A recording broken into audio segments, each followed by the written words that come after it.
Bonjour les amis, comment allez-vous? Excusez-moi. Excusez-moi un instant. Excusez-moi, au bout de 10 secondes, j'étais obligée de mettre pause parce que monsieur chéri est venu chercher les médicaments dans le placard qui est ici. C'est bien le moment, hein?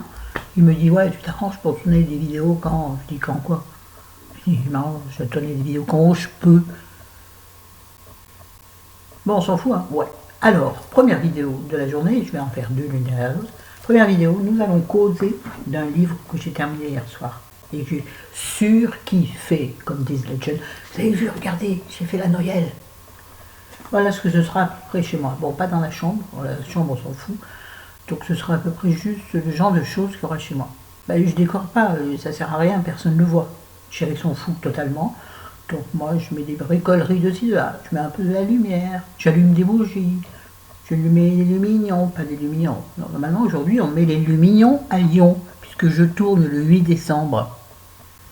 Mais on va pas le faire cette année, on le fait toutes les années, mais apparemment personne d'autre le fait, donc ça nous fait chier. Pardon.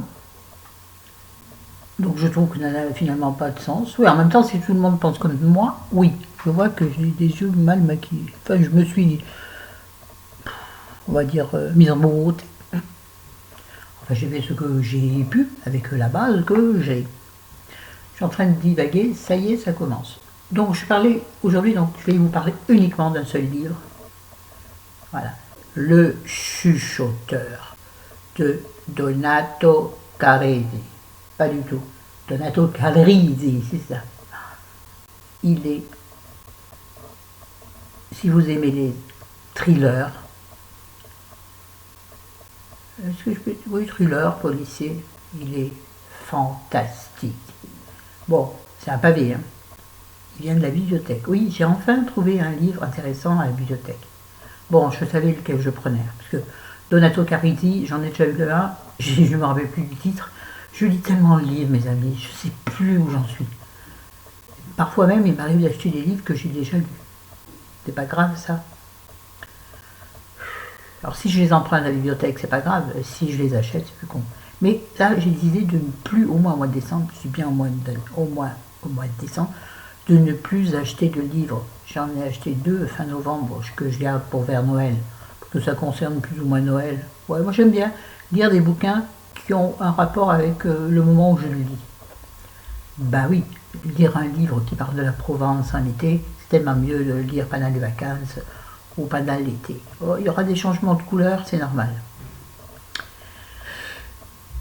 Bon, vous savez que moi c'est de l'artisanat, hein, c'est du fait main chez moi. Ah, c'est du fait made in France. Ouais.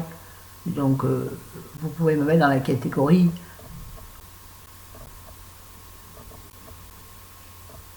tout français, tout nature. Vous voyez, je suis éco. Je suis presque vegan. Je dis n'importe quoi. Bref, ce livre est extraordinaire. Alors, en revanche, il faut bien savoir que c'est un livre extrêmement dense. Ah, peut-être l'histoire d'abord. C'est l'histoire de la disparition de 5 fillettes. Point de suspension.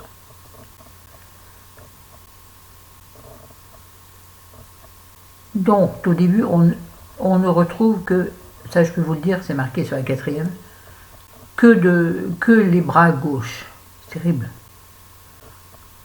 On ne retrouve que les bras gauches. Donc, nous avons une équipe de policiers, bien entendu, et un criminologue, ainsi qu'une jeune femme qui va rejoindre la bande, enfin l'équipe, qui, elle, est spécialiste des enfants disparus. Et qu'en général, elle retrouve vivants. Voilà, donc très intéressant, c'est l'analyse un peu psychologique de certains des acteurs du livre, des personnages du livre, et puis bien entendu la recherche du monstre. Je peux dire ça comme ça. Le chuchoteur, vous ne comprendrez qu'à la fin, évidemment. Alors, la première partie est assez, comment dirais-je,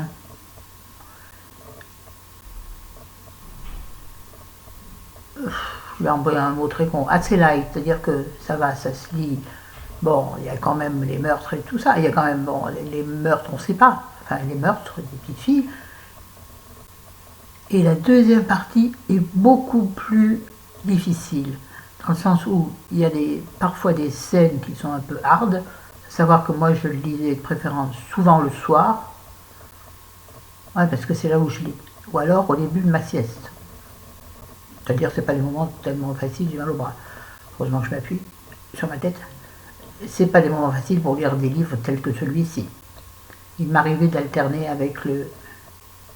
Je vois pas, j'ai pas mes lunettes. Avec le un Bourdin. Oh, c'est son prénom. Attendez, je reviens. Françoise. Excusez-moi. Françoise Bourdin. Il m'arrivait d'alterner. Merci, chérie, pour la chapelot. Donc la deuxième partie, je disais, est beaucoup plus dense, plus compliquée. L'auteur arrive à nous promener dans des profondeurs psychologiques et assez incroyables. Alors, on apprend plein de choses sur les tueurs en série, et ça, j'adore. J'adore la psychologie du tueur en série. Je trouve que c'est incroyable de rentrer la tête d'un tueur en série. Enfin, c'est incroyable. C'est monstrueux, mais c'est intéressant. Moi, vous savez que la psycho et moi, c'est ma vie. J'adore.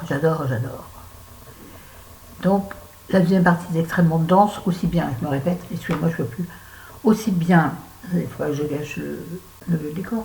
Le décor. Oui, donc il est aussi dense, aussi bien du côté, pas glauque, mais un petit peu plus... pas sanguillonnant non plus. Ah, j'ai trouvé le mot. Oui, un peu plus criminel, c'est-à-dire qu'on va plus dans ce qui s'est passé pour les enfants et ce qui a pu se passer pour d'autres personnes. Il y a des moments un petit peu difficiles. Hein. Aussi concernant la jeune femme donc spécialiste des enlèvements d'enfants, qui s'appelle Mila, le nom de ma petite fille. Peu importe, ça n'a aucun lien. Il y a aussi des scènes avec elle qui sont un peu difficiles. Mais ce qui est le plus intéressant dans tout ça, c'est de voir comment un type arrive à inventer des choses pareilles. Comment, et moi je me dis toujours, comment l'auteur a pu inventer des trucs pareils. N'est-il pas lui-même un peu psychopathe? J'emploie le mot psychopathe sans vraiment connaître exactement la définition. Enfin bon, un mec un peu dérangé, quoi. Comment les auteurs peuvent des fois inventer des choses atroces, je sais pas moi, des histoires complètement rocambolesques et psychologiquement incroyables, ou bien des fois dans certains livres, je me demande comment ils arrivent à inventer des tortures pareilles, par exemple. Pas dans celui-là, il n'y a pas d'histoire de torture. Mais dans d'autres livres, comment est-ce que l'auteur peut aller jusqu'à ça? Comment il peut inventer de telles choses? Il faut aller chercher dans le fond bien noir de son âme et de son être, non? Bon, on ne va pas faire l'analyse des auteurs. Bon, ce livre, je vous le surconseille.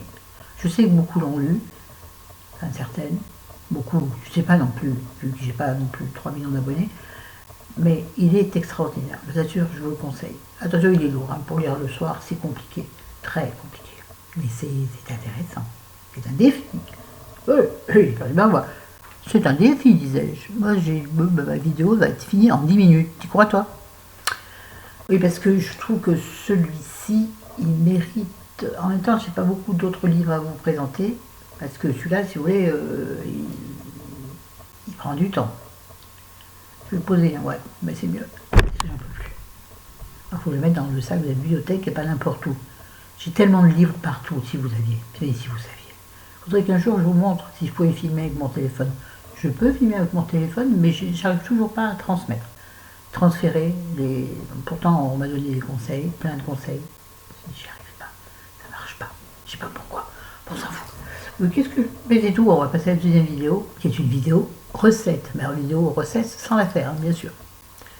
Allez, à plus tard, je vous aime. Oula. J'ai bien filmé pendant tout ça. J'espère.